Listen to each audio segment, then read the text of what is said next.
LA 한인타운 선거구 단일화 문제가 사실상 성사 단계에 접어들었습니다. LA시 선거구 재조정위원회가 공식적으로 제시한 두 개 시안 모두는 한인타운 단일화를 인정했습니다. LA 다운타운 지역에 몰려있는 봉제업체들의 어려움이 더욱 가중되게 됐습니다. 생산량이 아닌 단위 시간에 따른 기본 임금 체계를 규정하는 법이 시행에 들어갔습니다.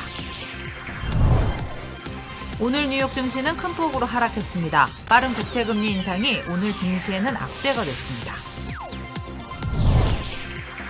남가주 한국학원 문제가 마지막 봉합 수순에 돌입했습니다. 주말 한국학교는 이번 주부터 개학하기로 합의했습니다. 6년 전 발생했던 포터렌치 가스 누출 사고 법정 공방이 사실상 마무리됐습니다.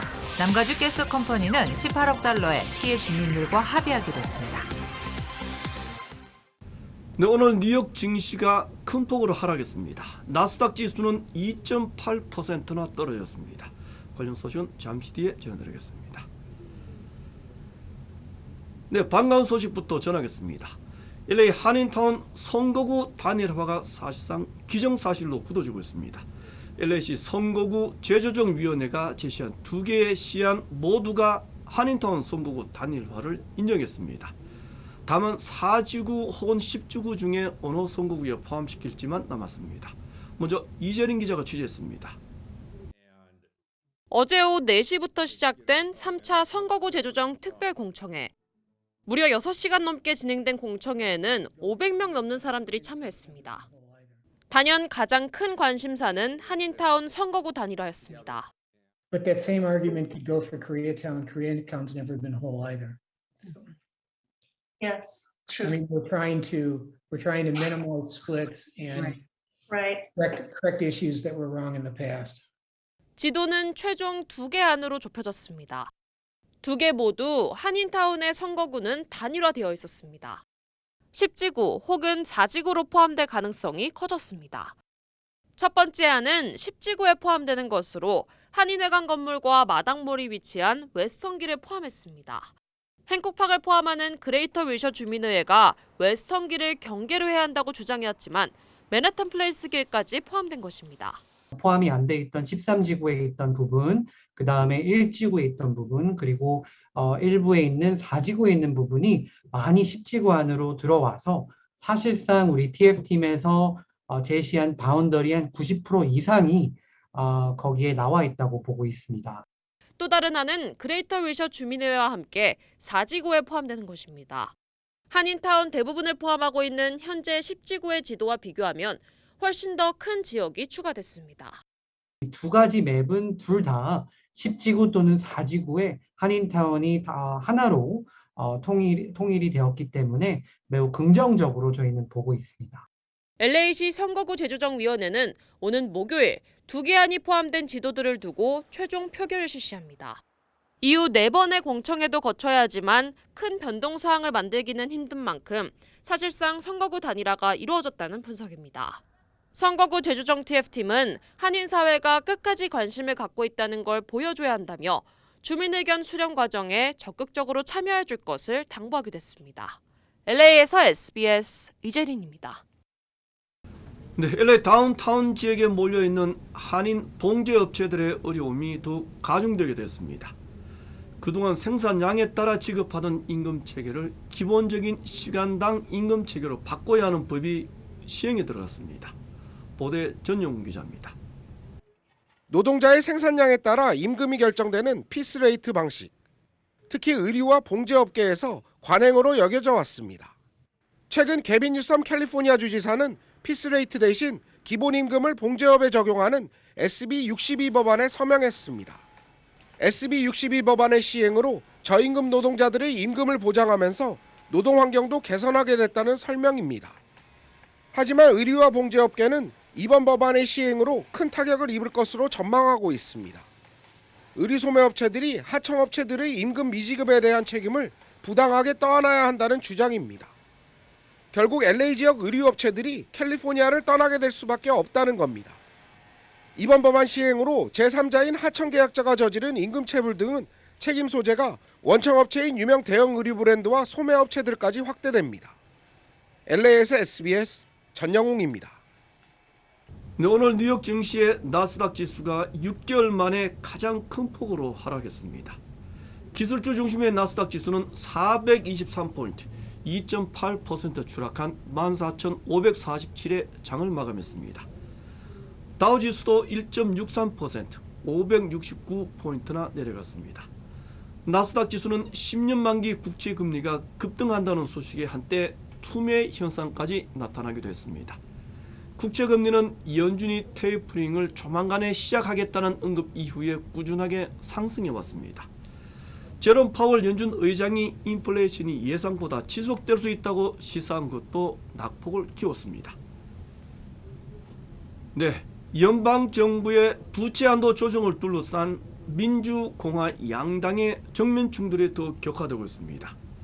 제니 옐런 연방 재무부 장관은 다음 달 18일부터는 국가 채무 불이행 사태에 처할 수도 있다고 거듭 경고했습니다. 부채 한도를 유예하거나 올리지 못할 경우에는 예산 사항이 불가능하기 때문입니다. 공화당 측은 백악관이 강력히 추진하고 있는 3조 5천억 달러의 예산을 축소하지 않으면 법안 처리가 어렵다는 입장입니다. 네, 다음 소식 전하겠습니다. LA 한인 사회의 지탄을 받아왔던 남가주 한국 학원 문제가 이제 마무리 봉합 수순으로 접어들었습니다.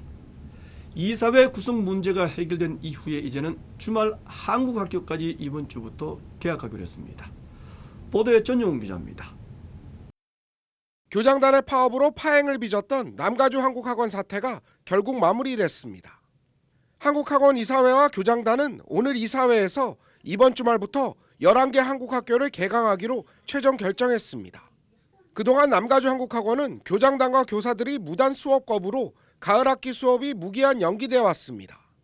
파업 사태가 마무리되면서 한국 정부 지원금도 즉시 각 학교에 배분될 예정입니다. 그동안 여러 번 교장단과 만나서 이야기를 나누었고, 그다음에 정말 우리가 가장 중점을 둬야 될 것은 우리 차세대들의 한글 교육이 가장 중요하다는데 서로 마음을 모았고요. 지난 2018년 윌셔 초등학교 폐교 이후 3년 넘게 끌어온 남가주 한국학원 사태도 사실상 마무리됐습니다. 불법 임대 추진과 함께 불거졌던 이사회 파행 사태도 새로운 이사진 영입과 함께 결국 봉합됐습니다. 이사회는 또 교장단이 추천하는 교육 전문가를 이사로 추가 영입한다는 계획입니다. 그동안에 많은 염려를 하시고 우리 한인사에서 봐주셨는데 이제 정말 우리가 하나 된 그런 한국학원이 될 거고요. 정말 비전을 가지고 차세대들의 한글 교육과 또 여러 가지 한인사에 함께하는 이번 주말 개강하는 11개 한국학교 가운데 윌셔와 LA 그리고 플러튼 등 5개 학교는 대면 수업을 재개합니다. 나머지 6개 학교는 온라인을 통해 수업을 진행한다는 방침입니다. LA에서 SBS 전영웅입니다. 네, 제약사 파이자는 5살부터 11살 사이 어린이들을 대상으로 한 백신 임상시험 자료를 FDA에 제출했습니다. 파이자 측은 성인 기준 투여량의 3분의 1 백신을 투여한 결과 대부분 어린이에게서 강한 바이러스 항체가 생성됐다고 설명했습니다. 특별한 부작용도 나타나지 않았습니다. 파이자 측은 조만간에 긴급 사용 신청 절차를 시작해 10월 말부터는 접종을 시작할 수 있을 것으로 예상했습니다. 네, 많은 한인들이 거주하는 포트렌치 지역의 가스 누출 사고 법정 공방이 6년 만에 마무리될 예정입니다. 남가주 가스 컴퍼니는 이번 소송에서 모두 18억 달러를 배상하기로 합의했습니다. 합의하는 피해자인 3만 5천여 명의 원고들의 97%가 찬성하면 효력이 발생하게 됩니다. 지난 2015년 알리스 캐년 가스정에서 발생했던 가스 누출 사고 당시에는 석 달 동안 모두 10만여 톤의 화학물질이 공기 중에 배출됐습니다. 네, 다음은 북한 관련 소식을 집중해서 보도하겠습니다. 북한의 미사일 발사에 대해 미 국무부는 조건 없는 대화를 또다시 촉구했습니다. 북한은 적대 정책을 철회해야지만 대화가 가능하다는 입장입니다. 김종원 특파원이 보도하겠습니다. 뉴욕입니다.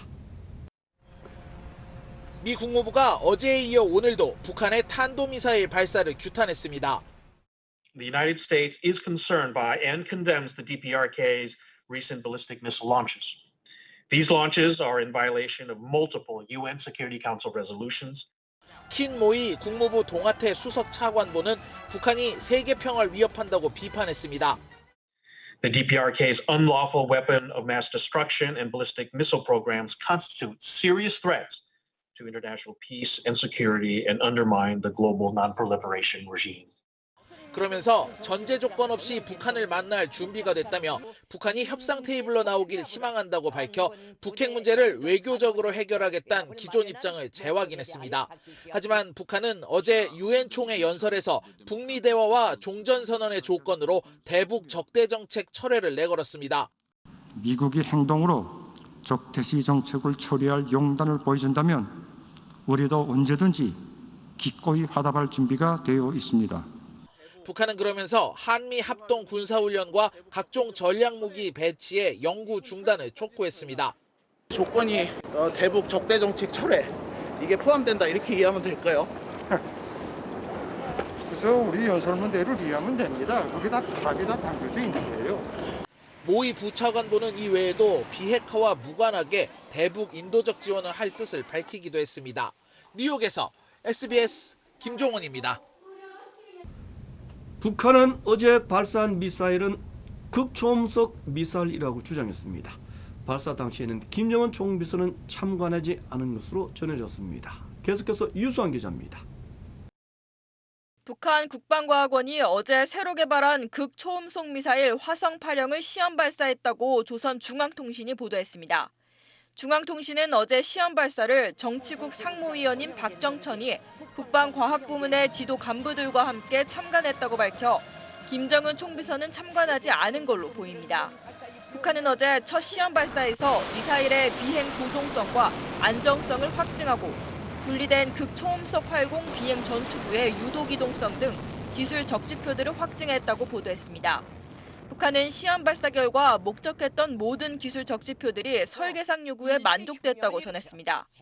북한은 또 극초음속 미사일 연구개발 사업이 당 8차 대회가 제시한 국방과학발전 5개년 계획의 전략무기 부문 최우선 5대 과업에 속한다고 밝혔습니다.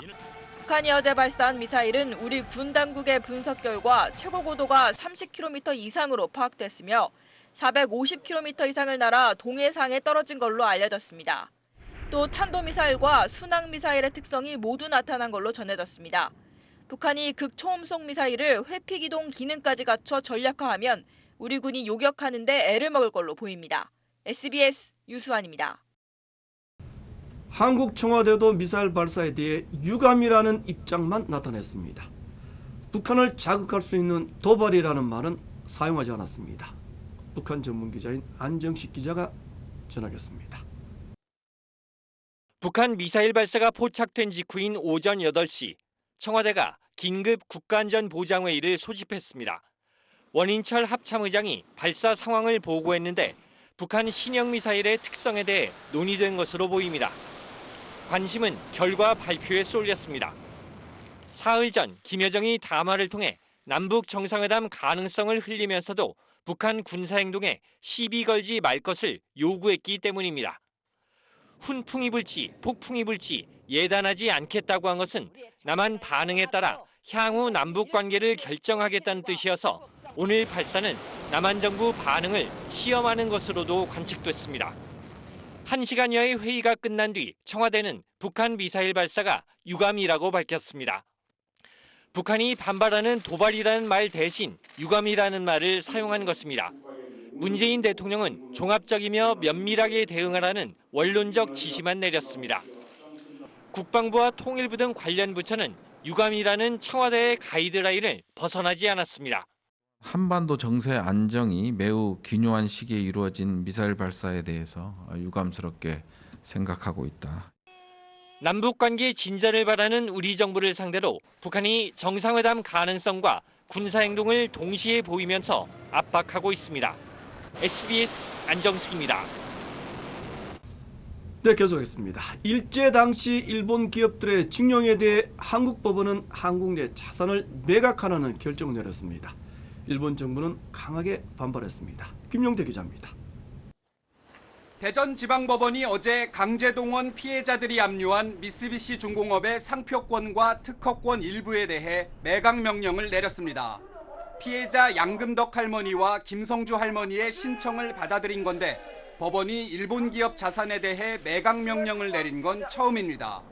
매각 대상은 미쓰비시 중공업의 한국 내 자산인 상표권과 특허권 각각 2건으로 매각으로 확보할 수 있는 금액은 원고 한 명당 2억 900여만 원으로 알려졌습니다. 하지만 미쓰비시 중공업 측이 즉시 항고하겠다고 밝힌 데다 감정평가와 경매 등 절차가 남아 실제 현금화까지는 상당한 시간이 걸릴 것으로 보입니다.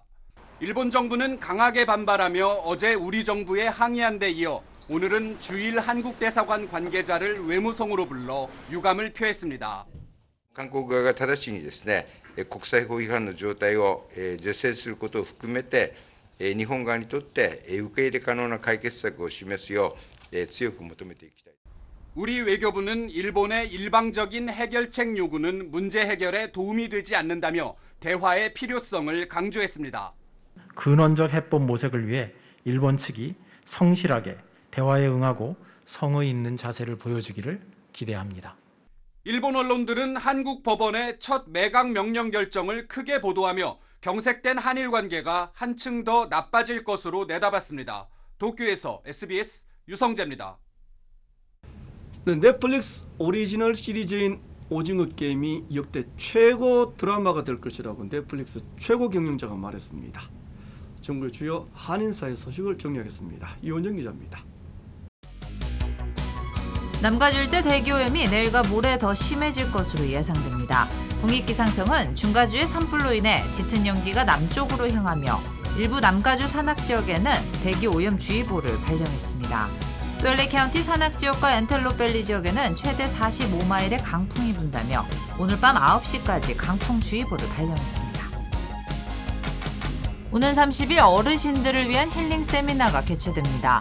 아태정신상담치료센터와 유스타 파운데이션은 저녁 7시부터 어르신들의 무병 장수를 위한 건강한 습관과 정신 건강에 대한 세미나를 온라인으로 무료 개최한다고 밝혔습니다. 강사로는 루터 맹고바 가정주치의와 이스티송 정신건강 증진 프로그램 담당자가 참여합니다. 뉴욕주가 허리케인 아이다로 피해를 본 서류미비 주민들을 지원합니다.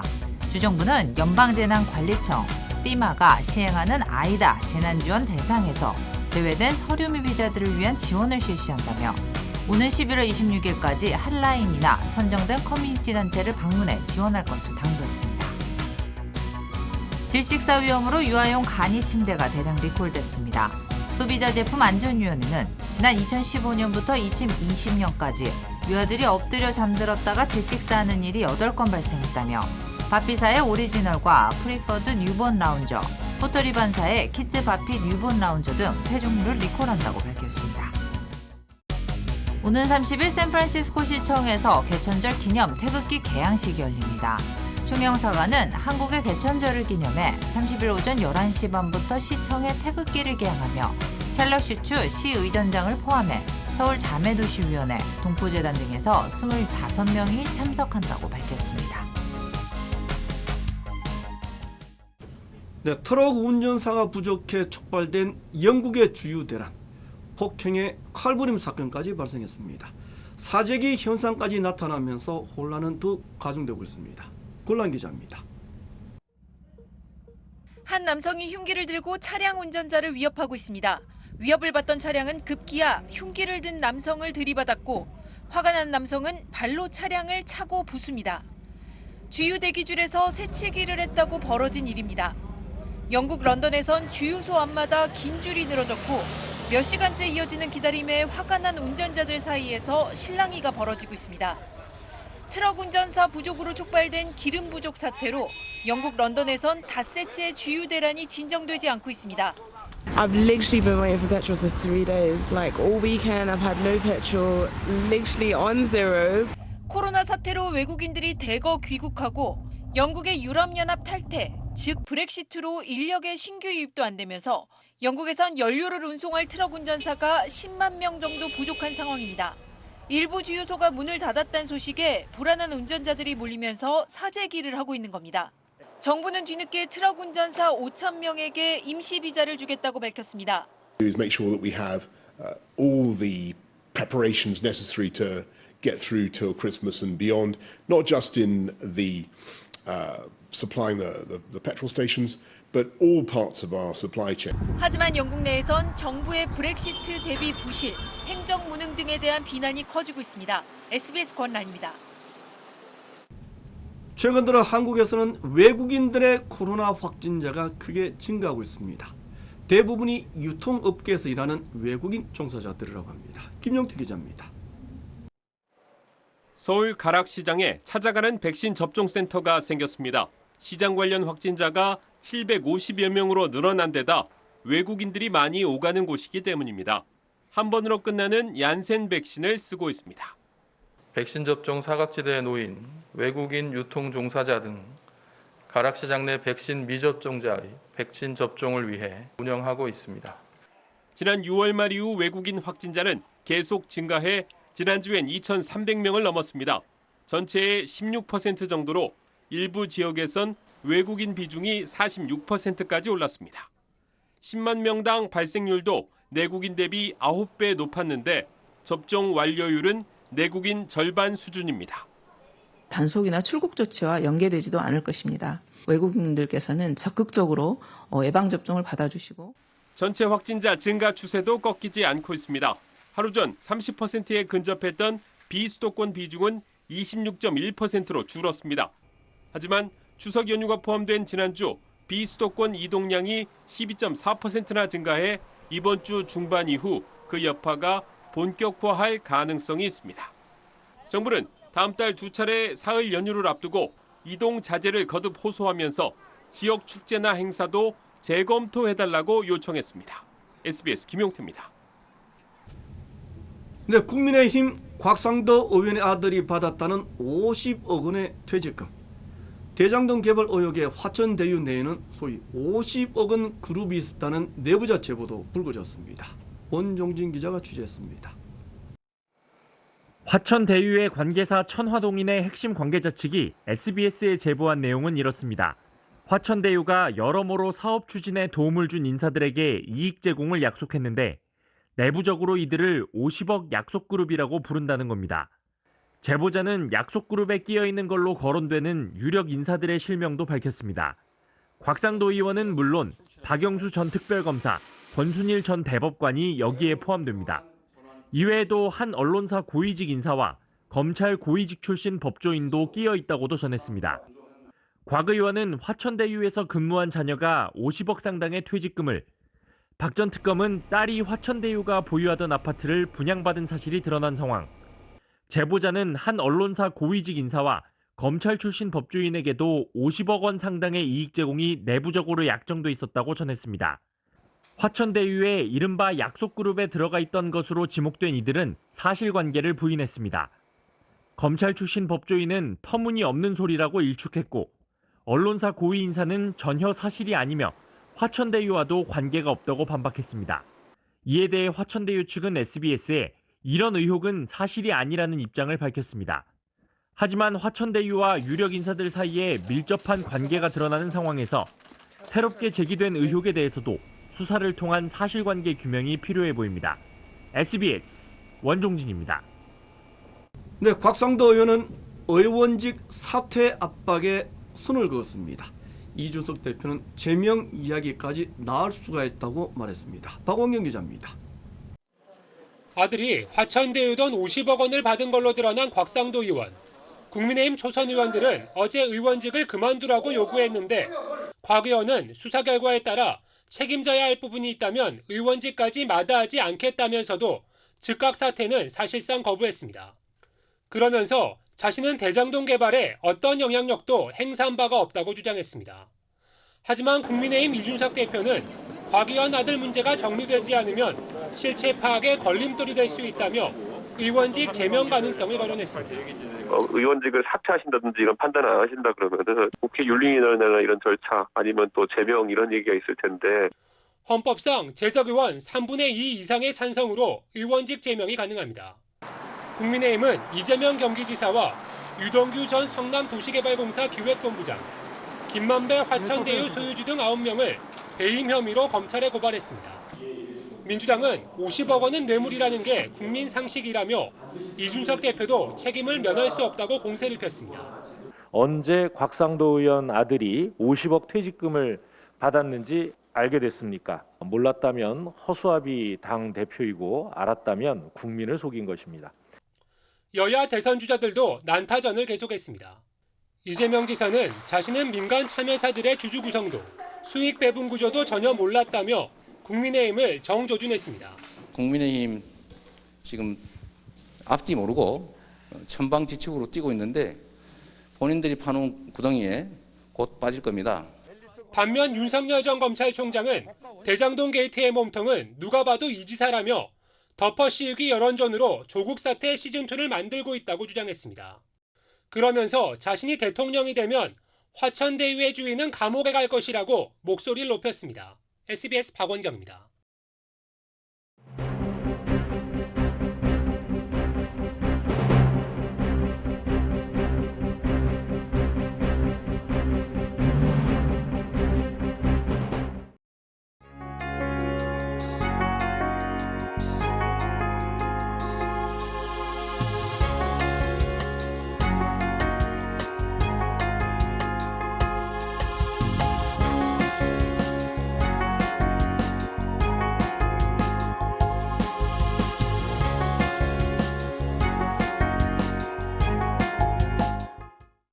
네, LA 한인타운 선거구를 하나로 만들자 10년이 훨씬 넘는 오랜 시간 한인 사회의 요구였습니다. 이제는 구부 농선을 넘었습니다. 어느 지역구에 포함될지만 남았습니다. 하지만 가장 중요한 것 바로 우리 한인 유권자들의 투표율입니다. 한인들의 하나된 목소리입니다. 우리 한인 사회의 정치력 도약은 가슴에서부터 시작될 것입니다. 우리 한인들이 가장 큰 피해자였던 4.19 폭동의 교훈, 바로 이민 사회의 정치력은 생명줄이라는 사실입니다. 이변수 마치겠습니다. 고맙습니다.